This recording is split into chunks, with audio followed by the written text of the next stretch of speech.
The Gopher Coaches Show is presented by Window Concepts and Affinity Plus Federal Credit Union. Now, it's the Gopher Coaches Show with Dawn Plitzuweit and Ben Johnson. Yeah, we're rising up. Welcome in to another installment of the Gopher Coaches Show. I'm Ahmad Hicks alongside K-Fans Justin Gaard and head women's basketball coach Dawn Plitzuweit. Coach, you just got back from the best coast, is what some call it. How would you sum up that trip that you guys just had? Well, we kind of feel like that introduction, like a little mumbled off. I was impressed that you got Plitzuweit right, but it's a long trip. It really is. You're going out there, you're there for 5 days, you're in a bus together for a long periods of that time. So we're excited to get back home for our next 2 games. Coach, I want to ask you, just aside from basketball, what were those moments like with the team, the bonding, the bus rides, the hotel trips, everything that you guys did out there in California? Yeah, there's a lot of giggling and laughing with this crew. As you know, you get to experience We'll get to it, yeah. Yeah, that's kind of entertaining. But it was great for us to have some time together outside of basketball, do some bonding. And we do that on every road trip that we're on, a little activity at the hotel the night before. But here you can see us. We were out along checking out the stars, and we went to the Santa Monica Pier one day, and I don't really know what that is, skipping along, not touching lines. I'm not sure. Who knows what they're doing at this point. That was an expensive 30 minutes for me. Had to buy some gifts for the kids right there. Did you? But yeah, that was an expensive 30 minutes. Could have done with 15. But that is what I wanted to hit on, because I've been on buses that are very quiet, and that means the team might not like each other very much. Doesn't have a lot of chemistry. Right. Not an issue with this group, right? I mean, you can tell that this is a group that really likes each other, enjoys spending time together. And I do think that translates on the court, that they have that closeness. Well, we've always said that there are different types of players. There are players or teams that celebrate their own success, and players and teams that celebrate their teammates' success. And this is a team that loves each other and celebrates their teammates' success at a very high level. The adults hopped off the bus as quickly as possible. Yeah, on one of the rides. They say they just don't want to be Got a little crazy. It was like my own children were behind me. Okay, yeah. So it's best to just let them have their fun, and we'll just catch up with you guys. But it was later. good.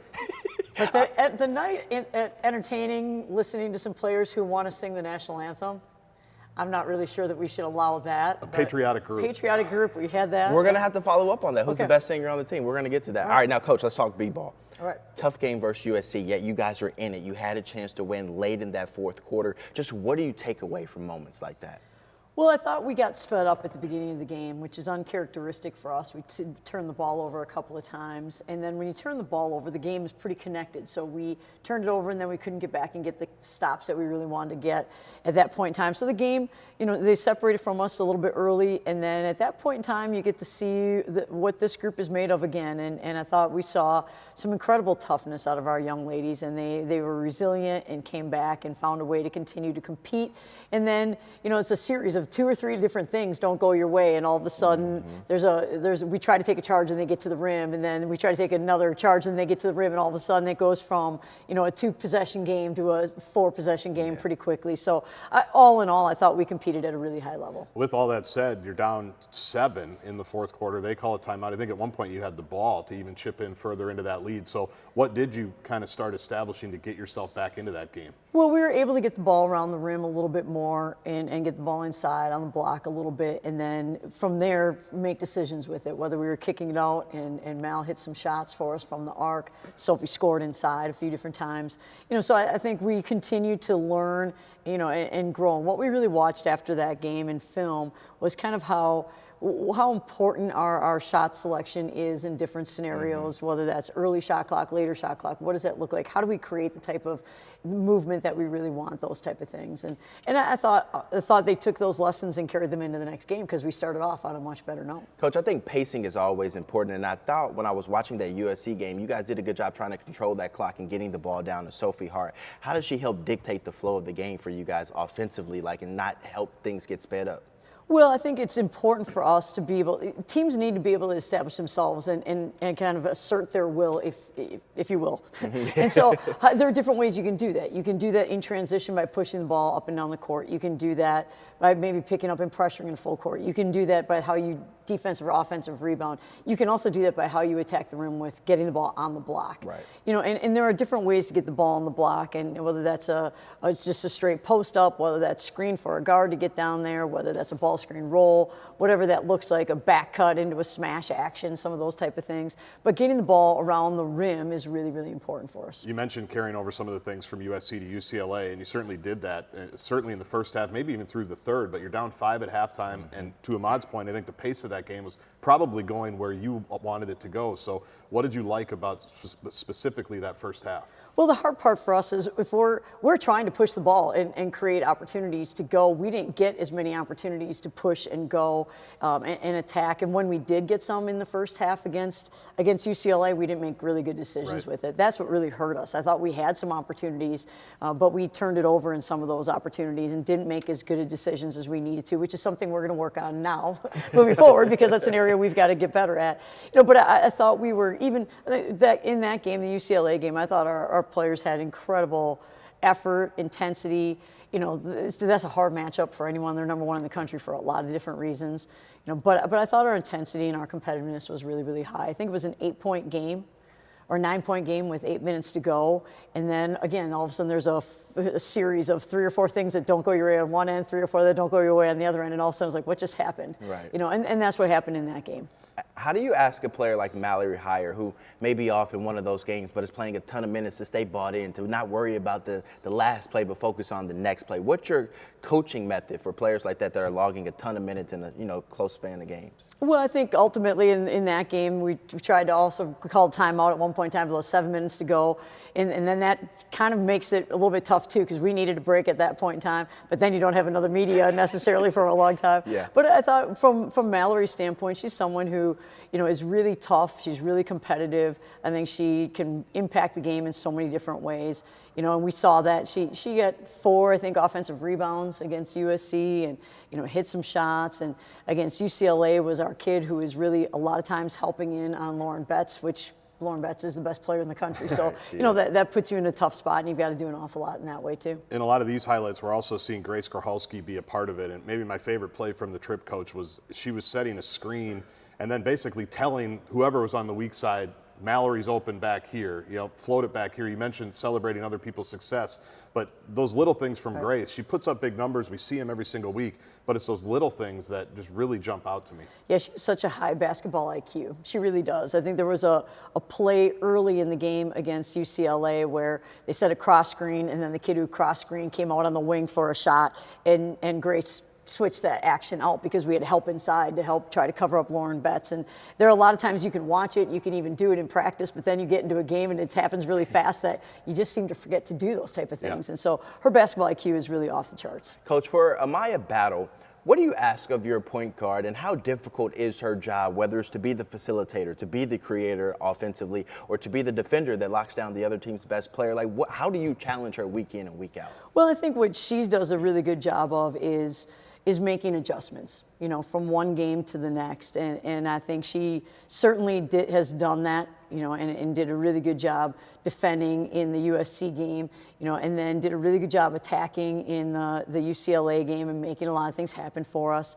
And then you've got to continue to understand that teams are really disciplined, and they're going to keep throwing different looks at you, whether that's a different look in a ball screen, whether that's how people are helping earlier when you put the ball on the floor, those type of things. And so she's just someone who continues to grow and excel, and it's really been fun to watch her progress. Something that interests me about all coaches and coaching staffs is how they manage foul trouble. And you do a pretty good job of staying out of it for the most part, right? That's one of your tendencies. That's a good thing to do. That's the first part, stay out of foul trouble. But when someone picks up 2 in the first half, or maybe they get a third early in the third quarter, what's your general philosophy on how you try to manage that to make sure that they're out there as much as they possibly can be? Well, certainly we try to get those kids out of the game at that point in time, but then there are a lot of times that we have to trust them to go back into the game and play with 2 fouls in the first half, or play with 3 fouls early in the third or something along those lines. So, there are, you learn which players you can really trust too, and I think that's also a part of it.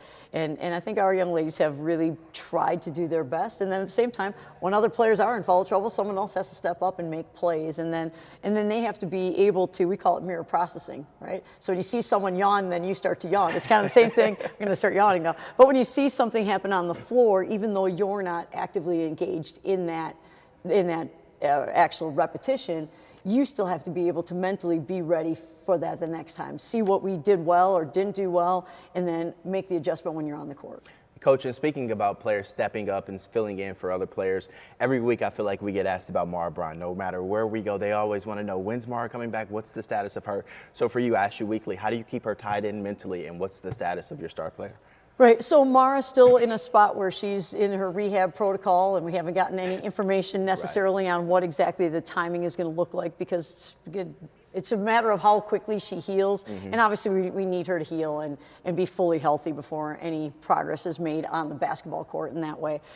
From being locked in, I think she's doing an incredible job. I really do, and we talk about it probably every week about how she's coaching teammates, and I think specifically going into the USC game was very specific with Amaya and maybe Lex or Tori about how to keep a hand in a shooter's space, even when they're putting it on the floor, because a lot of players are really good in pulling up. And so if you keep a hand in their space the whole time, it's harder to get to that pull-up and those type of things. So I think she's doing a phenomenal job of really trying to encourage her teammates. Assistant coach in the making for her on your side? Absolutely, 100%. All right, not for a few years. Not for a few years. You got it for a few years. All right, now, Coach did bring up one other player, Tori McKinney. She's going to be joining us on the set here in about a few seconds to talk about her freshman season, playing next to her mom, and also what it means to play for this University of Minnesota. We'll be right back with more Gopher Coaches Show on the other side of this break. You're watching the Gopher Coaches Show. Yeah, we're rising up. Welcome back to the Gopher Coaches Show. I'm Ahmad Hicks, alongside K-Fans Justin Gaard, head women's basketball coach Dawn Plitzuweit, and freshman from Minnetonka, Tori McKinney. Coach, what do you have to say about this freshman and how she's been able to just grasp the concept of being a collegiate basketball player so early on in her career and play a lot of minutes for you guys? Tori is a lot of things for our program. She's a workaholic. She invests a ton of time. She busts her tail. She gets after it on every single possession. She gives her best effort. She kind of is a life of the party. Yes, outside of the scene. Yes. Okay. Yeah. She's making things happen. When there's a quiet time with our team, which there very rarely is, then it's filled in right away. So she's our fountain of energy at that point in time. So Tori does an awful lot for us. Tori, and she's a great student on top of all of it. And a great student. And a great singer. I thought I heard rumbling around Well, that somewhere. we didn't say. Yeah, I agree. Okay. I agree. Tori, tell me about your freshman season. What's it been like? Like, how much fun are you having being a part of this Minnesota Gophers basketball team? It's definitely been a lot of fun. I mean, I just love it here. It's everything that I would have expected and hoped for, so we're having fun. That's good. I did a story last week featuring your mom about being in the stands next to your brother, learning the game of basketball. Your thoughts when you saw that piece and how your mom acts during a game? Yeah. It was good. It was funny to watch, but yeah. She's stressed. Mom? Yeah. She cares about you a lot. She said you didn't foul sometimes. What was her reaction after getting her TV time and seeing herself back and seeing the star she was? I don't know. She didn't really talk to me about it because we didn't watch it together or anything, so I'll have to ask her about it. Okay, we'll follow up with you on that one. Coach, the other thing that stood out to me watching Tori, with my expert eye, just in high school, great teammate as well. She comes from a great program. They won the state championship. A lot of players, a lot of talent. Every time I watched the Skippers, it seemed like she was doing all the team stuff, and whatever the team needed, that had to impress you, and knowing she could assimilate here with a lot of other good players. Oh, absolutely. I think she's someone who, again, she's that fountain, a fountain of energy, a fountain of joy, plays her tail off, gets after it, and that becomes contagious, right? We always talk about energy is contagious. Positive energy, positive body language, negative body language. She's got it, and so she does a great job of sharing that exuberance in a lot of ways. Tori, when we look at your stat line, I mean, there's nothing that you don't do, I feel like, for this basketball team. You're averaging double digits. You have 3 rebounds a game, 2 assists, 1 steal, block. I mean, shooting 46% from the field and 34% from the three-point line. What has this transition been like? What are the challenges you are facing? Because it doesn't seem like you face many from our point of view. I would say this team especially has just helped me get to where I am. I mean, they give me all the confidence from the coaches to all the players. I mean, our support here is just incredible. So I feel like, especially having Mara around still, she talks to us. She just keeps us going and stuff like that. So it's been really easy transition for me, I'd say. What's Coach P been like? How's she pushed you to the next level to be the best basketball player you can be? Oh, it's been great. I mean, she's full of honesty, and that's what you need in a coach. That's how we're going to improve I'm going to improve as a player, but also how we're going to improve as a team. And she just pushes us every day, finding new ways to get us to get better and work harder and stuff like that. So it's what every program needs and should want. Defensively, your team, Coach P's teams have always been good. You're obviously known for your defense. That was kind of a reputation that preceded you.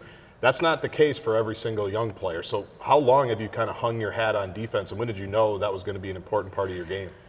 I don't know. That's always like the thing that I've been good at, I guess. So it's always something that I could continue to do. And I mean, like, just growing up playing against my brother and stuff, like, you always can't score on them because they're bigger, so you need to find other ways. But also coming here, like, knowing that Coach P loves defense, like, that's what she prides herself on. That's what you need to do to, like, get stops, stay on the court.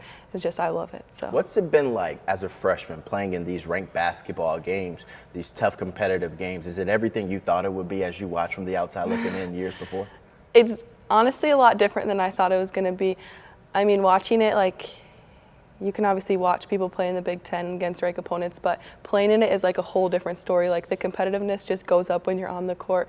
Like, everything just needs to increase and be better at. Coach, what makes Tori a good defender? Well, her size, her length, her athleticism, but really her toughness, her desire to get stops is special. And then she has no fear of putting her body in front of anybody. Give me a train coming at her, and she's going to step in and take a charge at that point in time. So, you know, what I think what we talked about is Tori at this point in time is so competitive. She's so ferocious, and getting her to slow down a little bit or recognize once in a while it's okay to let one go. You're going after a loose ball, but you probably might get a foul. Let that one go, type of thing. So, learning some of those things, it's easier to take the aggressiveness and make her just slightly less aggressive than to try to make someone more aggressive. Well, Tori, I feel like you're off to a great start in your college career so far. What are the goals that you have for yourself, not only for this season, but your next 3 to 4 years here in Minnesota?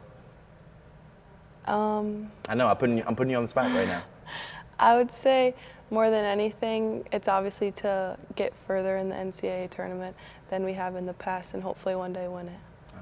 Coach, when you recruit here, what's your selling point to the team? Is it about development of a basketball player, going to the NCAA tournament and winning games there? Like, what's your sales pitch to recruits when you recruit a top player like a Tori McKinney? Well, I think ultimately we are a program that is on the rise, and we're a program that wants to get to where Tori's talking about. We want to compete to be the best, you know, and the advantage that we have in the Big Ten is we get to play against the best and then learn how to compete against the best and keep growing that way. And so ultimately, I think you can do all of it.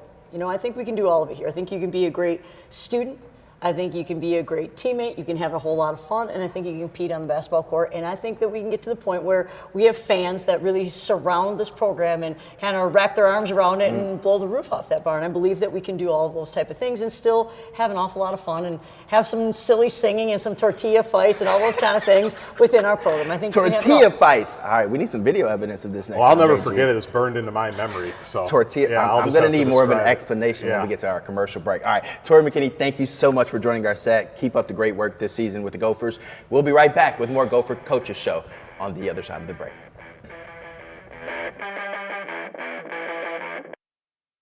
Welcome back to the Gopher Coaches Show. Welcome back to the Gopher Coaches Show. Ahmad, Hicks, Justin Gaard, Dawn Plitzuweit. All right, so Coach, big games coming up. Iowa coming in town. Go for her game coming up. What does that mean for the University of Minnesota and your women's basketball team? Well, Go For Her is a campaign that's really meant to emphasize all the different reasons why our fans come out to support Gopher women's basketball. And that can be from I Go For Her, meaning one of the current players. It could mean for our sister. We had a pep band, or actually it was a student member last year who came because his sister was a great high school player and he loved watching girls and women play basketball, and so he came for that reason. A lot of our fans really fell in love with the Gophers and Gopher women's basketball back in the Lindsay Whalen, Janelle McCarville era, or other players from that time. And so it's a way to kind of captivate all the different reasons why people come and support Gopher women's basketball. Go ahead. Well, I was just going to say, it's part of obviously this week is National Girls and Women in Sports Day, which is kind of a mouthful to say all in one, but I think we all understand the significance of it. All across campus, all the women's sports teams are having particular games honoring that. It's just kind of a cool week in general to see everybody support this. It really is, and you know, our mission is to continue to grow the community of girls basketball into women's basketball, not just with our team, but throughout this entire community. Coach, before we start talking about the Iowa game, I want to ask you a question. Go back to when you first started coaching, even your playing days. How has the women's game evolved over time and the support for the women's game, especially with the National Girls and Women in Sports Days coming up? Well, it's phenomenal. And you're watching right now. I think women's basketball, women's sports are just on this incredible rise right now, and so it's fun to really be a part of that. It's been great to watch it, the level of athleticism, size, development, speed, all those type of things is just, it's second to none. The understanding of how to recover and all of that is just so much different than it was back in the day, and so it's great that our young ladies have all the modalities and all the ways to continue to grow and develop. Speaking of recovery, we've talked about this West Coast road trip. Now we're back from it, right? That's a long trip, long travel, the whole bit. A couple of days off. Iowa comes to Williams Arena. They just beat USC on Sunday. How have you kind of gone through the week to make sure that you're ready to go on Thursday night? Well, it's important. First of all, we got back Sunday night kind of late, and then certainly Monday is a day for us to get back into classes. We missed a number of classes. You were gone from Wednesday on, and so Monday's a day for us to kind of get everything back to normal as possible. And so Tuesday is a day that we then get back and we start prepping for Iowa and go from there. But yeah, it's going to be really interesting to see how our bodies kind of reacclimate now too. Coach, about 40 seconds left in the show. What do you say to your team heading down this final stretch? Only 7 games remain for you guys before the Big Ten tournament. What do you say to your team about locking in and enjoying this process? Well, again, I think it comes back to our 3 expectations. Be your best. Give your best effort in every single one of these. Be your best. Be thankful. We're in a spot that we should be thankful for what we have, and we have a great opportunity, here at the University of Minnesota. And the third one is to enjoy the precious present, right? And so right now we have an opportunity to do that, and so we get a chance to live out our daily expectations. All right, with Gophers right now, 18-5 on the season, 6-5 in conference, and some big games coming up. Coach Plitzuweit, thank you again for joining us. That's Justin Gaard. I'm Ahmad Hicks. We'll see you all next week. Have a great weekend.